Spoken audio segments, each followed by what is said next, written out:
You're listening to a podcast from the Finnish Football Show.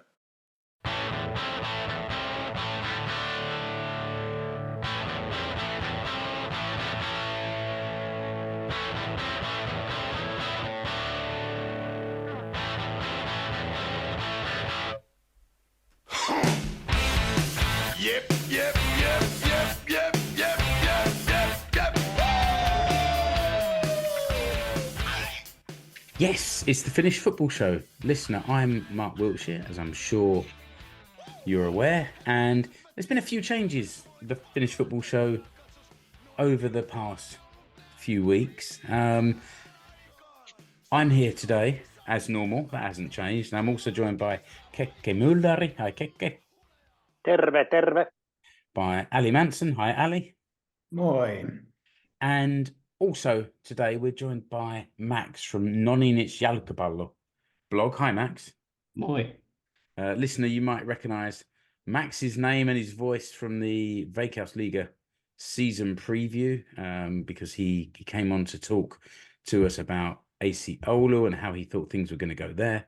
But because he's writing this Niin Jalkapallo blog, he's also following Veikkausliiga, but also the Kansallinenliiga as well, the women's game. And we thought we'd get him on to talk about that as well.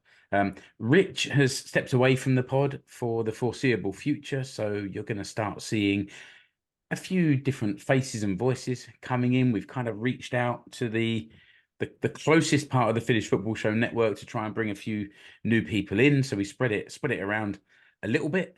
And today, Max is the first one of those that you're going to be seeing. Today, we're going to look at the first month of action in the Veikkausliiga as HJK Seinäjoki make a strong start and HJK Helsinki make heavy work of their respective opening schedules. Max, as I said, will talk us through the Kansallinen. I always rush into it. Kansallinenliiga season, the start of that season, and we'll also take a look at the third round of the Suomen Cup, where the first batch of Veikkausliiga teams join the fun. Keke reminded me just before I press record that we need to catch up on the Helmarit Euro 2025 qualifier games that we previewed previously, and a bit of Finns overseas. And that was one of the longest introductions I think I've done. The show's almost over. But let's not hang around anymore. Let's crack on with the first part and look at the Veikkausliiga. Well, I don't want to do all the talking. So I think, first of all, I will take us through the league table as it sits right now. And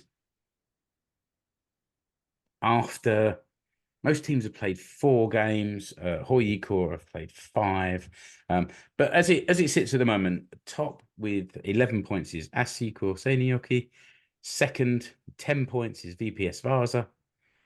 Third with 8 points from 5 games, HJK Helsinki. Fourth are Cups Kuopio with 8 points. Newcomers Gnistan are in 5th place with 6 points from 3 games. If this is New Boys Gnistan are in 5th place with 6 points from 3 games, and FC Inter sit in 6th with 5 points. And I'm not going to read through the whole bottom half of the table. I'm sure we'll cover some of those other clubs as we go through.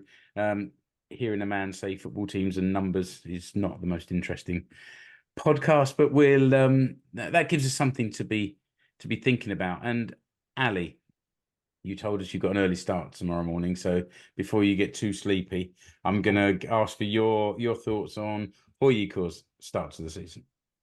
Yeah, I guess obviously it's been a mixed bag.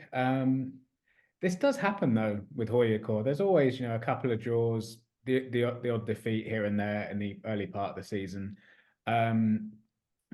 Just going back to the game before last up at HJK, I'm not trying to make you feel good, Mark, but it's always a hard place to go. Those games always seem to be quite entertaining. And so I think, you know, yes, getting back to 3-2 could have been well, it would have been an amazing result. But I think on the balance of play from that game, a draw is probably a fair result. I predicted beforehand that Topi Keskinen would, what do the kids say, do bits. Do kids say that, do they? Well, yeah. Okay. I mean, not in Finland, but I think back in the homeland they do. That's a new one for me, but okay, Yeah, I'm with you. it's the curse of having worked in universities, I think. But yeah, you know, predicted that Topi would, you know, certainly play well up in Seinäjoki, and he definitely did. He started incredibly well. Yeah, I think I even said on the WhatsApp group that I think HJK fans just need to enjoy him for this year, because there's already been sort of rumours that certain clubs are looking at him. I've heard about Heerenveen in the Eredivisie sort of looking at him, and of course that would be a great move. But I don't want to wish him away just yet. Yeah, so you're saying also the rest of us only have to fear him for another 12 months, maybe. Well, yes. I will enjoy. The rest of you will endure, I think. But yeah, as I said at the start of my answer, it's been a mixed bag, and I think the Hacker game on Saturday was more disappointing than dropping points in Seinäjoki. But good that Englishman Luke Plange got his first goal in the Veikkausliiga, because it's been a bit hit and miss for him. He's had a couple of really good assists and a couple of decent chances, but I think maybe the expectation of being a leading number 9 is probably the first time that this has happened in his career.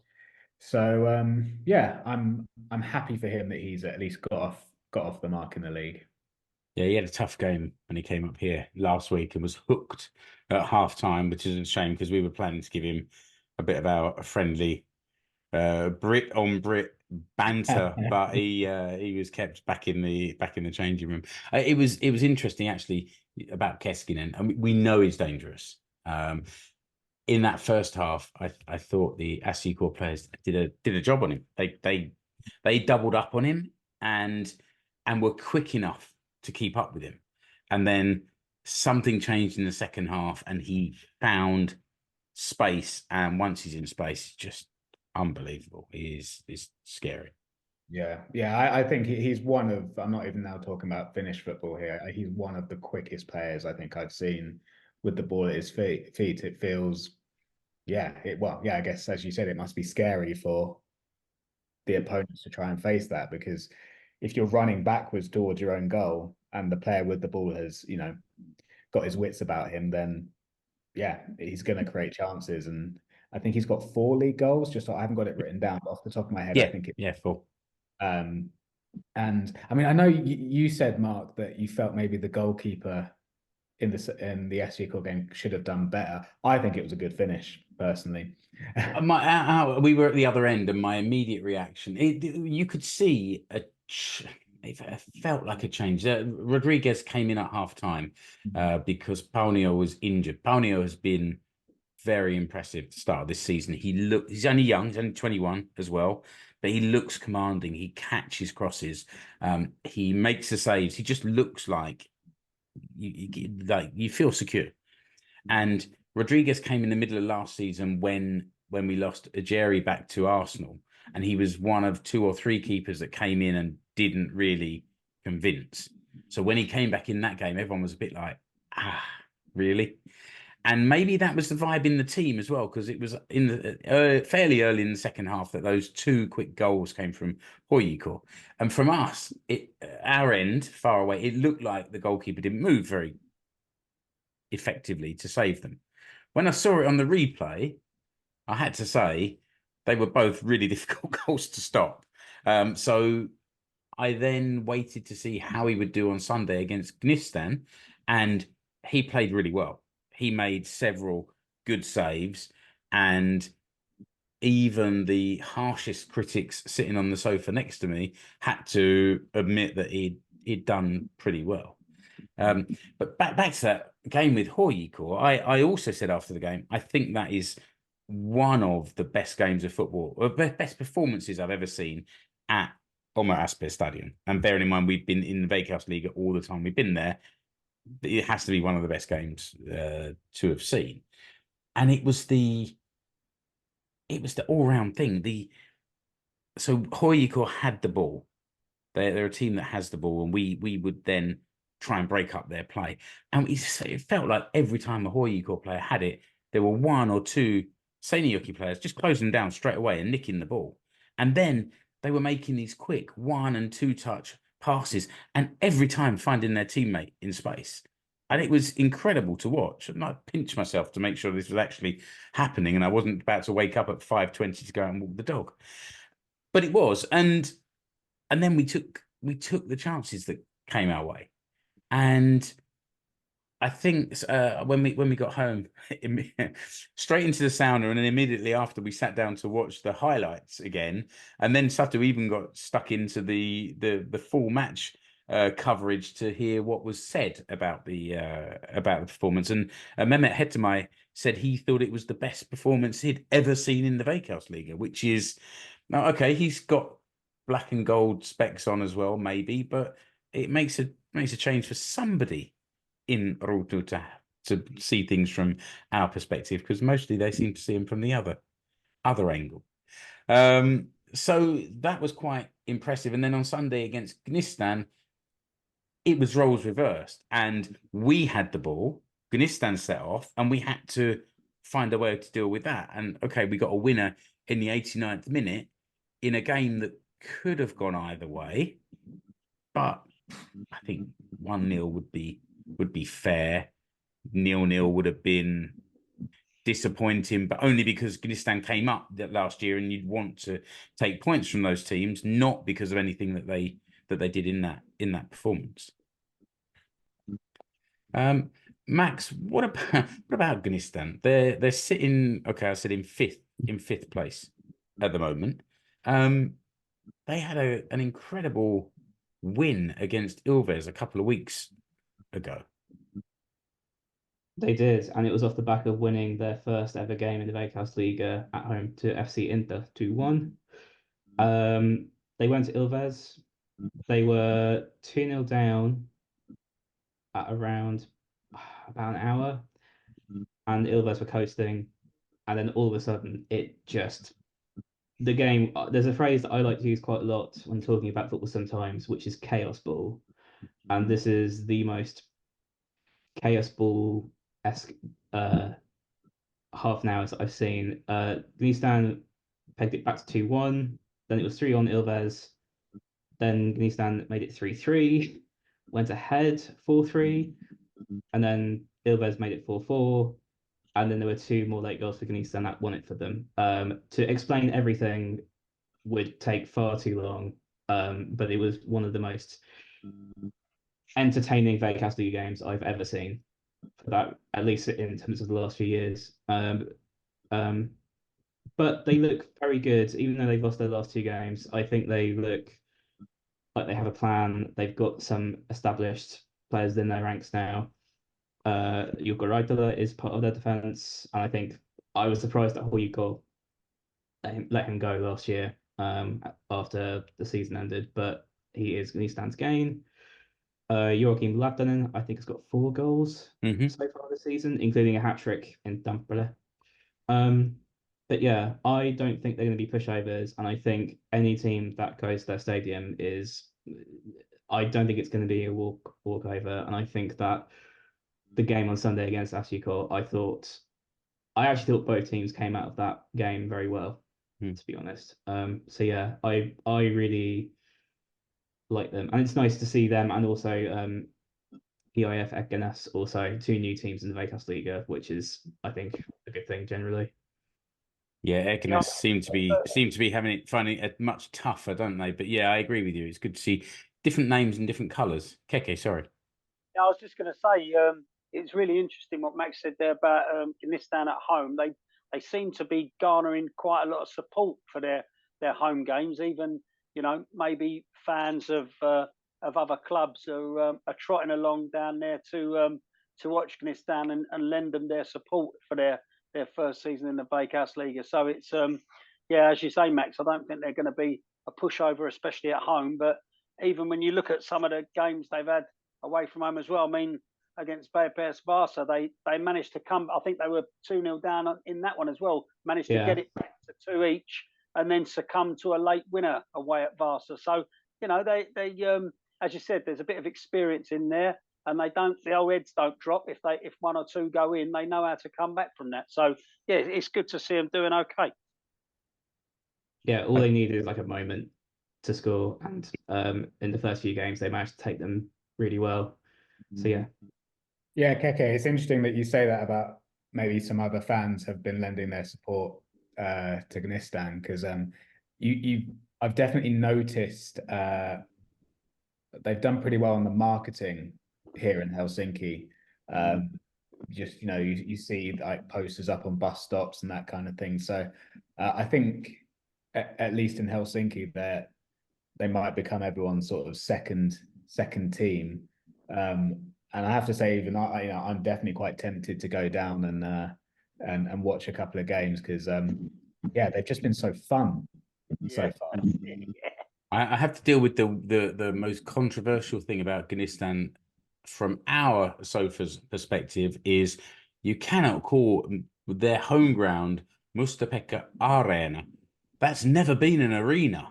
It's barely a field. It's a Kenta at best. Yeah. I mean, there's a couple of stands and a couple of fields.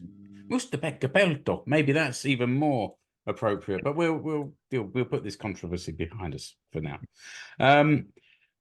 Has anyone seen much of Vasa or Kups this year? They're the other two teams sitting up there in the top 5. I've seen bits of both of them. To be honest, when thinking about the Veikkausliiga this season and who was likely to challenge for the championship, I kind of wrote off VPS just because I just thought I didn't think it would be like Haka in 2022 when they finished 4th and then had a real not a bad season, but just a sort of lower half of the table season. But I thought they would not reach the same sort of heights, but they're still unbeaten. They haven't lost a game still in the league since midsummer. So and they've also brought in some new players kind of under the radar late in the window that have been doing really well. There's a guy called Alfie Siciale. I think that's how his surname is pronounced because he's got English and Italian roots. But he's playing, I think, at left wing back, and he looks ridiculously good. I think he grew up in the Norwich City Academy, and this is his first professional contract. He looks really capable with the ball, can beat opponents, can send in a heck of a cross, either from the channel or from the corners. He's definitely someone to watch. And with Coops, they're doing okay. I think after they beat Hoipo in the first game, they weren't quite as convincing against Mariehamn and against Intertoku. But then I think the win last Saturday against Lahti was pretty professionally done. So they'll be in the mix, but I'm not quite sure what to make of them completely yet. The game this week on Saturday in Seinäjoki will be ridiculously interesting. It will be lively. I think we're gonna make the most of this one. This is one where we're going out. Maybe not going out, but we're going out the game anyway. Yeah, you're right, Max. I mean, VPS seem to have just continued where they left off with their amazing. Last season, a few of us on here were waxing lyrical about their form, much to the dismay of Mark Wiltshire there. But yeah, they just seem to have picked up where they left off. And when you look at their results so far, they've got goals coming from all over the pitch. The defenders are chipping in with goals. Forwards and midfield. And as you rightly pointed out, Sisale, he's chipped in with a goal and 2 or 3 assists already as well. So he's definitely one to watch. And I, for one, think it's nice that Vepsu are doing okay. I know Mark gets a bit upset, but no, I like it. Listen, when we had Vepsu Villa on last year, Yeah. I was very even-handed, and I've been in Indeed. contact with him a couple of times since. I even wished him well at the end of last season when they had such a good finish. I thought maybe just take a quick look at the bottom of the table. We mentioned Erkanas earlier, and I think that regular listener Farid would not like it if we ignored them completely. I haven't yet seen them play, but they're currently sitting bottom of the table, 4 games, 1 draw, and 3 defeats. It looks like not any sort of heavy hammerings. They've scored 5 and conceded 8, but they're sitting at the bottom at the moment with just 1 point, which is, I guess, you always fear this for the teams coming up into the Veikkausliiga. Also down there at the moment, Max, is AC Oulu. You're an Oulu fan. I think I remember correctly that Oulu are the youngest team in the division, followed by Seinäjoki. Is that correct? Yeah, they're the 2 youngest clubs in the division this year. And I think for Oulu, especially that back line, like it's quite young, and I was concerned going into the season that they were going to need some leadership from somewhere. And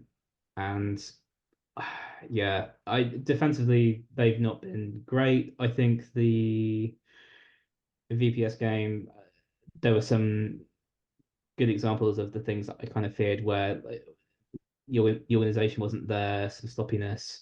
I think I remember like Samuel Alanko, who used to play for AC Oulu, had acres of space on the right hand side at times. So yeah, that was my concern. Some good things. Ashley Coffey is still scoring. I think can't remember if it's 2 or 3 goals so far this season, but he is producing. Justin Renix, the new guy from the US, he's started fairly well. He came on as a sub against Erkanas and looked really good. Gave the team kind of some fire and energy that they really needed. But yeah, I think they are 8th at the moment in the table.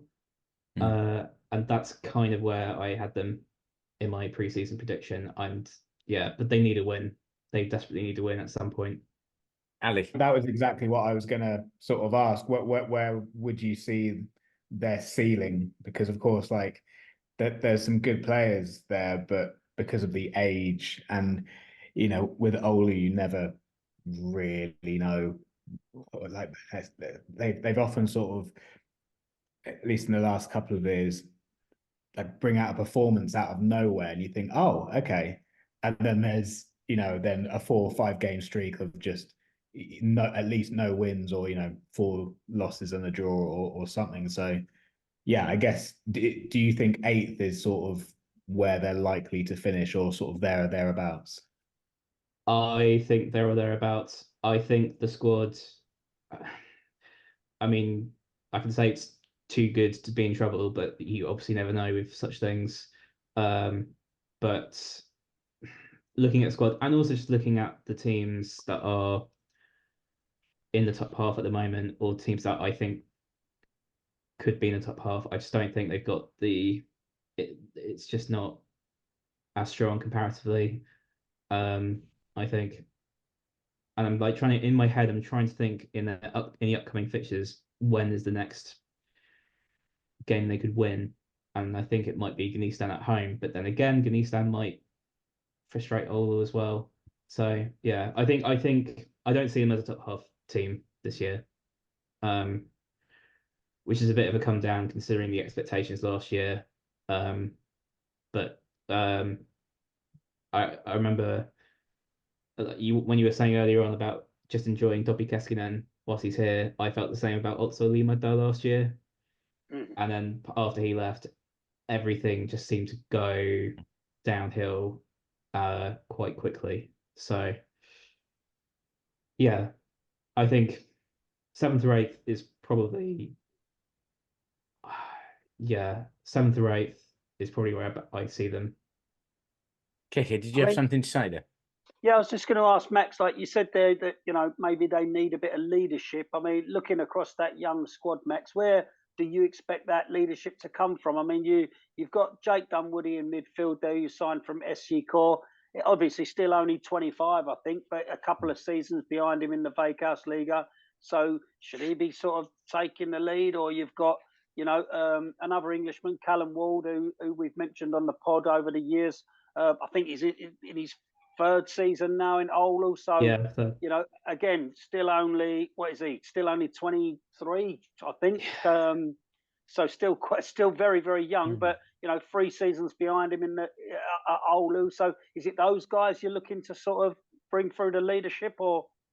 So the leadership group, as I'm aware, this year is Callum Ward's in it. Ashley Coffey is in that group. Alexei Barnanen, who signed from HJK in the winter, is in that group. And also Niklas Jokelainen is in that group. And I think he's been at the club for many years now. And I think he is going to be an instrumental leader just because he's been at the club for so long. But yeah, I think those 4, Jake Dunwoody as well, I think could become that leader as well.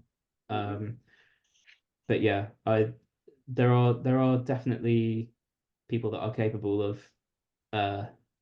steering that group of players through. But yeah, like Ashley Coffey, I think might be the oldest person in that squad, and he might be the only one that's like 30 plus. So it's funny you said that, Keke, because they are the ones that I thought they're the experienced ones, and then you reeled off their ages, and I was like, oh well, Yeah. I'm still old enough to be their dad, even if they're one of the oldest ones.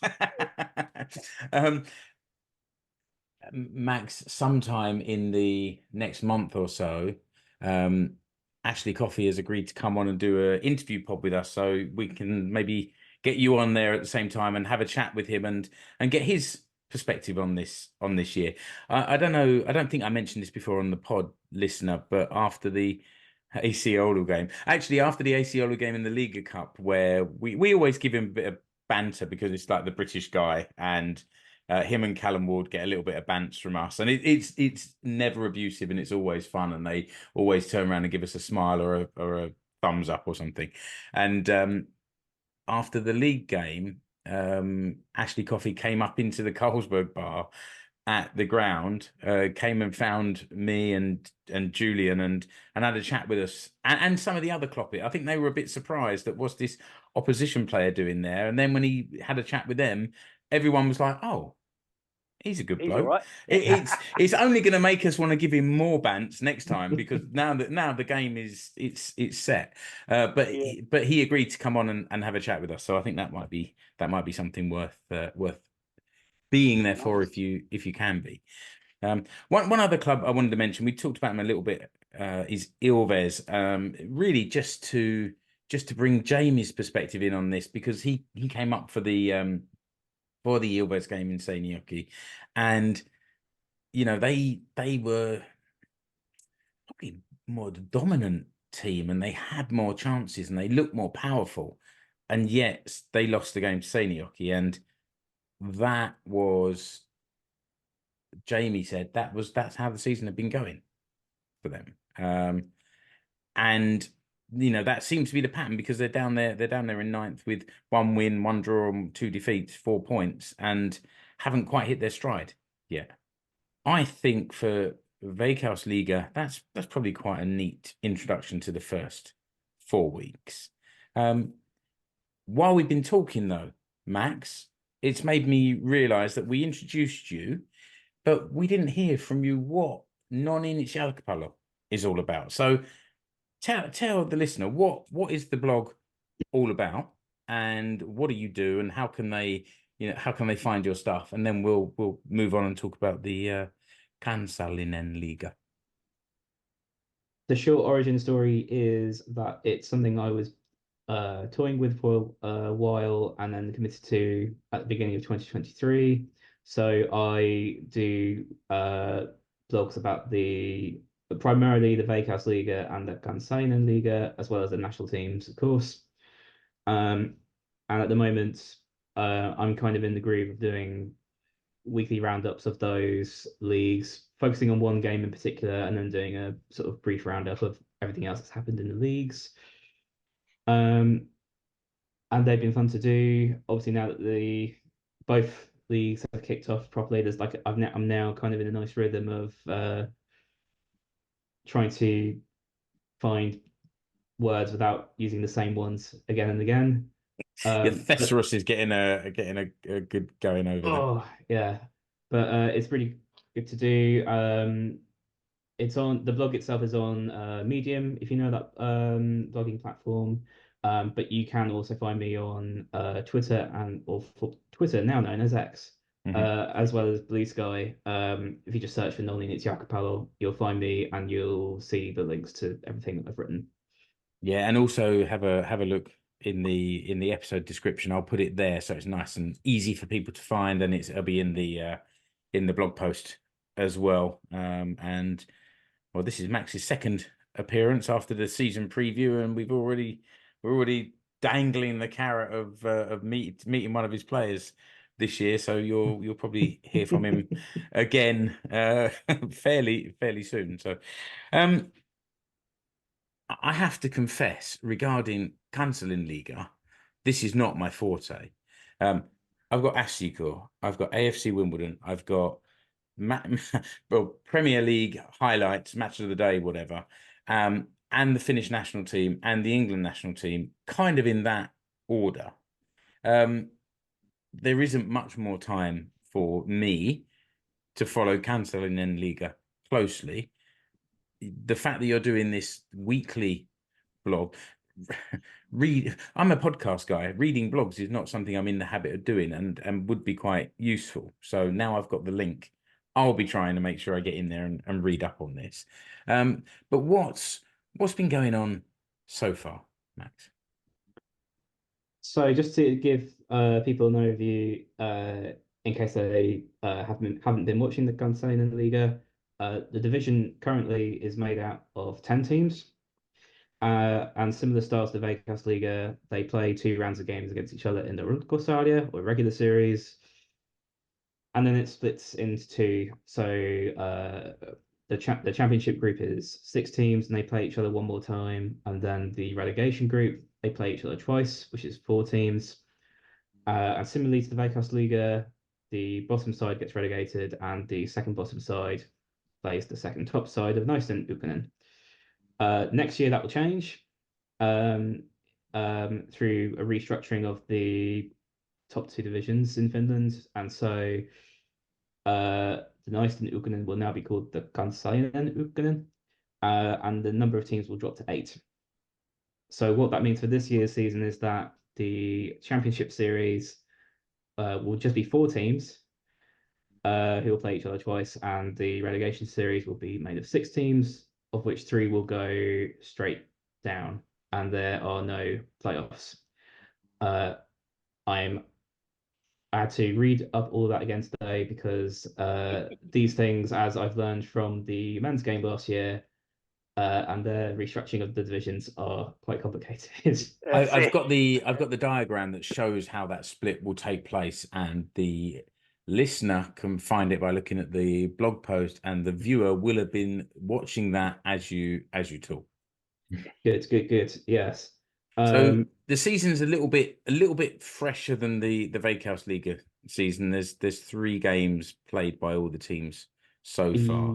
What have you noticed so far? So 3 games apart from HJK and Kups, because their game has because that's been rescheduled, I think, for Helletorstai, Ascension Day in Finland, which is a public holiday, which is quite a good move from the marketing team, I have to say.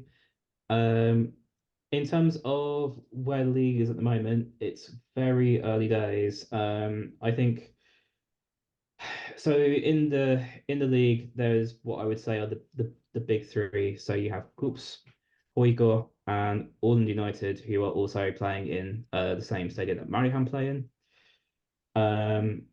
And I think out of those three, so Corps have been dominating the league for the last few years, running away with it more often than not. And also they've had a lot of Helmarit players playing for them in recent years. So Emmy and Una Siren have played there. Annie Hartikainen has played there. However, those players have gone to new clubs in the winter, and I think from the first two games they beat All United 2-0 comfortably enough, but then they drew 2-2 with HPS, who are based in Helsinki. And they were not quite as convincing, and it's quite unusual for them to drop points that early in a season, at least given their dominance in recent years. Even though they've only played two games and not technically top of the league, I would say HJK are looking quite good. 2 wins from 2, looked comfortable in both.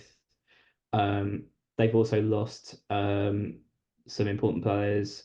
Lotte Lindström was the Golden Boot winner last year, and now she's obviously doing excellent stuff at London City Lionesses. They've also lost Mimi Nurmela, I should say, in the back line. But the one thing that's different from HJK compared to Kups and Åland is that they've kept their manager, Arttu Heinonen, not to be confused with the Kups player, Arttu Heinonen. And that would be an interesting job swap, wouldn't it? Like playing in Kuopio and managing in Helsinki. Oh yeah, for sure. But he has his team playing a really aggressive press, and when it works, it's really great to watch. Their main shortcoming last year was that they dropped points in games that they should have won against some of the lowly sides. But if they can prevent that from happening again and then beat the bigger teams, then I think they look like the favourites to win it this year. And then in terms of the other teams, as I said, because it's just the top 4 that play the championship series, if the big 3 are the top 3, then that's basically one spot for 7 teams to go for. I would say at the moment, HPS look quite fun. They have 4 points in 3 games. They were very good in the first half last Saturday against All United, but then lost 3-0. But attacking wise, they look really good. And also Ilves look good. They're the surprise leaders at the moment with 7 points from 3 games. They've got some very good players, and of course they've got the new Dameland Stadium to play in as well, which is I think a really cool thing for them. So I think out of the sides that are in the division, I think it's early days, but I think one of those two could be the 4th place team if they carry on this good start.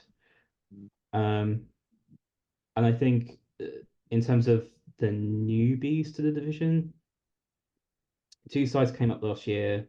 So Jyväskylä came up, they won the Ykkönen, and then Keski-Uusimaa won the playoff against TPS Turku.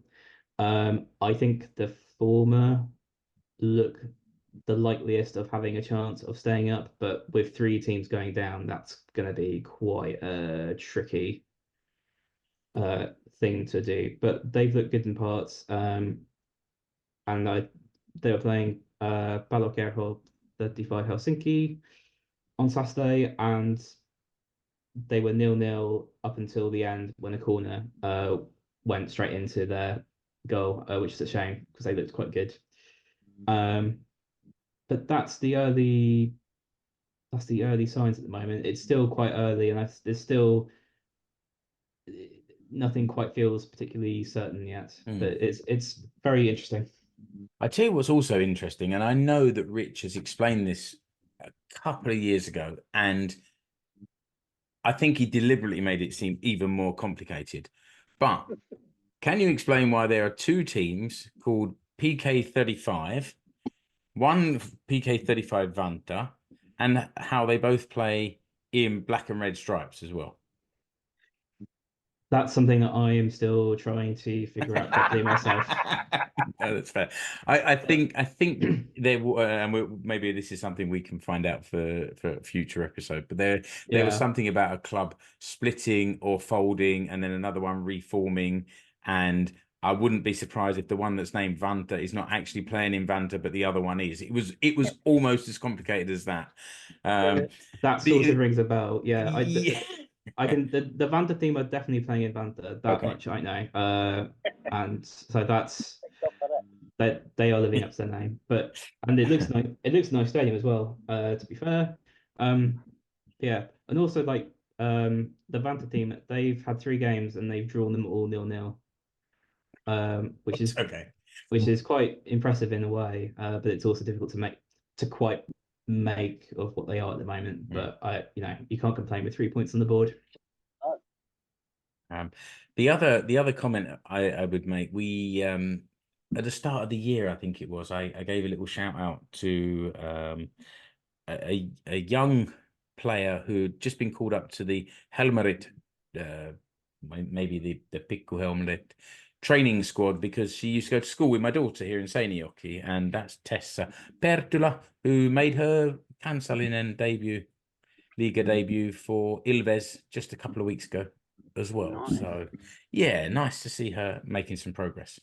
Okay, so Ali's just dropped out. Myself, Max, and Keke are going to continue with a few slightly shorter topics now. The first one being Suomen Cup 3rd round. Now, this is where the Suomen Cup is most chaotic. There's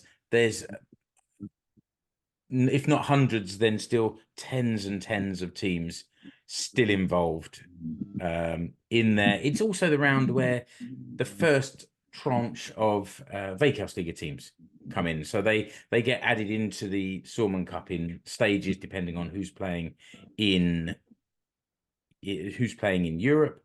And I wanted to mention, obviously, from my point of view, Ashley-Core's first team went away to Ropo, Rovaniemi, Boyad, and won 8-0, which was Ashley-Core's record victory in senior football. I think we put out a changed team, but not a weak team, clearly. And they did a professional job, and I quite like the fact they kind of celebrated but didn't over celebrate. There was a kind of restrained fist in the air and come on, let's get on with it, get the job done. So I thought that was quite something. And Ashley-Core Academy had a nice 6-0 away win in the same round as well. And I made it to one of the earlier rounds, a local game, Seinäjoki and Sissel going down 3-0 to FC Kisto. There was a division or two between those two sides. In that game, actually, Kisto played too many substitutions. So Sissel could have complained. And my friend Paul is a manager, and I said to him, "What are you going to do about it?" And he said, "We could have complained. I'm not gonna. That isn't why we lost that game." I think I read between the lines. If they make us replay it, we just have to go through that again. So I think bowing out gracefully there, and Kisto then managed to get themselves knocked out in the next round, 5-2 against Corpeve. I think I said to you before that this is normally the stage where Rich runs through some of the funny names of football teams in Finland. But I wondered if Keke or Max have got any other comments about stuff going on in Suomen Cup, or is JJK Jyväskylä losing 1-0 to Arepas not something we want to talk about, Keke? Not at all. Forget it. Forget the cup. Okay. I think the very last game is actually being played as we speak. It's 0-0 after 90 minutes, and I'll put all this FC Kontu 0, Grifk 0. Kontu from the lower division have had a red card. It looks like absolute scenes over there. We'll put all the scores in the blog post, and soon comes the draw for the next round, and it starts to become a little bit more manageable to go through the different results there. Okay, Keke, Helmarit. We, in the previous episode, did a preview of their Euro 2025 fixtures. But you told me just before we came on air that we hadn't actually done the reports on those, which is a bit slack. We have some apologising to do to the ladies team. But do you want to just, for good housekeeping, update everyone on how that all finished? Sure. Yeah. I mean, I from my memory, which is getting worse with every day that passes at my age, but we may have spoke about the first fixture, which we unfortunately was on the end of a 4-0 reverse to a very impressive Norway side. Yeah, and the sort of the hopes and expectations went down a couple of notches, I think, after that. But wow, what a treat we were in for. We welcomed an Italy side to Finland, and yeah, the girls put in an absolutely fantastic performance and come away with a 2-1 win. So yeah, I mean it's blown the table right open after 2 games. Each side's on 3 points. Obviously, the 4 that we conceded against Norway hasn't done too much for the goal difference, so we are still sitting bottom of that table. But yeah, everyone's on played 2, won 1, lost 1. So and everyone's got 3 points. So yeah, the other 2 sides in there are the other side in there are the Netherlands. So yeah, it's good. And I watched that Italy game, and I made a note after about half an hour that it felt like Finland were the more dominant team in that game. They were kind of fighting for everything and just weren't quite making the goal scoring opportunity. And it was actually Italy that went ahead 39th minute. And it was a deflection, a shot from some range, and I think Tini Korpela in goal had it covered, and then Kosola sort of tried to block it and deflected it up and over Tini as she's diving. It was quite unfortunate. And then in the second half, it sort of turned around for Finland. It did. But Jutta Rantanen, who we've been sort of waxing lyrical about for her performances in the WSL for Leicester City.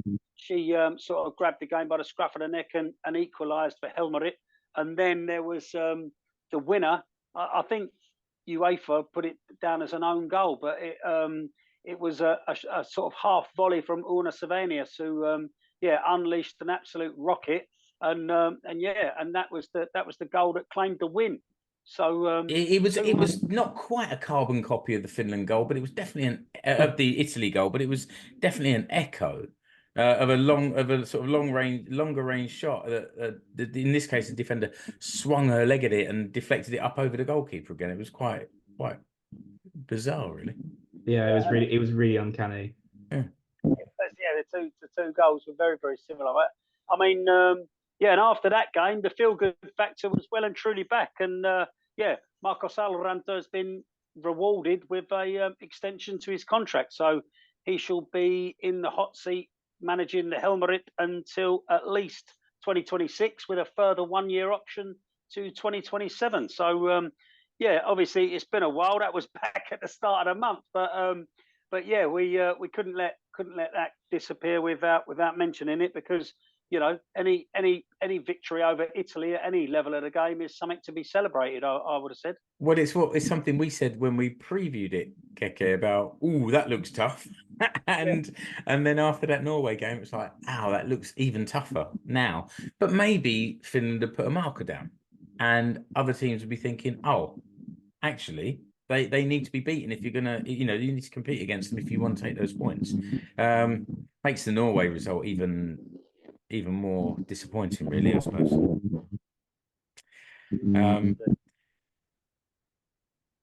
I'm sorry, but I can hear some noise coming from my microphone. You won't have seen this, but midway through this recording, I swapped my laptop over to try and get rid of this noise, but I can hear it coming back again. So I'm going to do as little talking as possible and just let Keke run through Finns overseas for for this episode, and I'll be back just to say ta-da at the end. So yeah, I mean it's all been happening for our Finns overseas who we like to keep an eye on. Sticking with the women's game just for a second, we had Jutta Rantanen scored an absolute belter against Tottenham Hotspur in the FA Cup semi-final to give Leicester City side some hope. But it's Olga Artinen and Evelina Summanen who progressed to the final. Tottenham came out winners, 2-1 winners after extra time. And yeah, so Olga and Eve are off to Wembley for an FA Cup final, which is absolutely fantastic. They've been doing really well at Spurs recently, so that's really good to see. What else have we got? Tini Korpela has been crowned with a Scudetto championship in Italy. Roma have come out on top, winning the ladies Serie A over there in Italy. So Tini gets herself a medal. Chances of game time have been somewhat limited. I think it's the Romanian girl Cesar who plays most regularly, but Tini has pitched in with appearances when she's been called upon, and yeah, she gets her medal and well deserved. Jenny Danielsson, just want to give her a mention. She's signed for Växjö in the Damallsvenskan on a short-term contract, and that announcement came literally days after an interview with her was published on Yle, where she'd very sort of bravely come out and spoken about some sort of online bullying and harassment that she'd been a victim of. I mean, when I read that interview and listened to that interview, I honestly couldn't believe what I was seeing and what I was hearing. It just makes you wonder what rocks or caves these people crawl out of to waste their time giving someone abuse. I just will never understand it. And what was particularly poignant for me is that when Jenny was explaining about this, it was all going on at a time when during the Euros, you know, when the Helmarit were over here in England, and I remember actually speaking to Jenny after. Do you remember the Denmark game where she came very, very close to scoring for Finland? And if you go back to the archive, you'll hear our own interview with her there. Lucky enough to speak to her for a few minutes, and you know, at that time, never had any idea that she was going through some sort of turmoil and receiving all this rubbish that people want to say about people online. But fair play to her. She's come out, and it will only do good for other people who feel that they have to deal with this rubbish on their own. They know that people are in the same boat, and bravely coming out like that is good for everyone, I think. So well done to Jenny. And yes, as I say, back in the Damallsvenskan after a spell at Rangers in Scotland, and she's assisted a goal at the weekend, I believe, and putting in some performances. So it's good to see her back and playing her football. What else have we got? Heidi Kolonen scored recently for who is she with? Crikey, now that's done it for me. Växjö. So she scored against AIK. A lot of the girls have been doing really well. Annie Hartikainen, she came off the bench to score the third in a 3-0 win for FC Rosengård over who did they beat?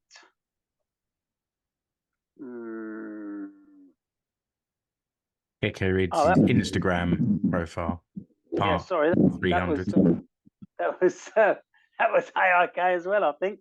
But yeah, it's as I say, it's all been happening. But one of the other big stories if we go over to the men's game, couple of our keepers have been doing really, really well.